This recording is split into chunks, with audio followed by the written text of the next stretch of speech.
അർത്തുങ്കൽ തിരുനാളിന് കൊടിയേറ്റിനുള്ള പതാക പ്രയാണം പാല ളാലം സെന്റ് മേരീസ് പള്ളിയിൽ നിന്നും ആരംഭിച്ചു. വൈകുന്നേരം 6-ന് ആലപ്പുഴ രൂപതാ മെത്രാൻ ഡോക്ടർ ജെയിംസ് റാഫേൽ ആനാപ്പറമ്പിൽ കൊടിയേറ്റ് കർമ്മം നിർവഹിച്ചു.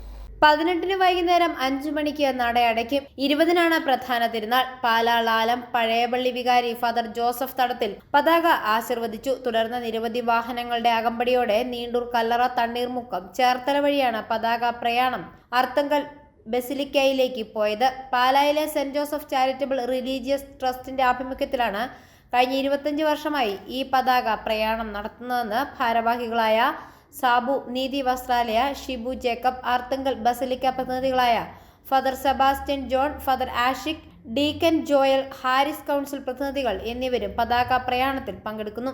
മുനിസിപ്പൽ ചെയർപേഴ്സൺ ദിയ പുളിക്കങ്കണ്ടവും പതാക പ്രയാണത്തിനെത്തിയിരുന്നു. i4u ന്യൂസ് പാല.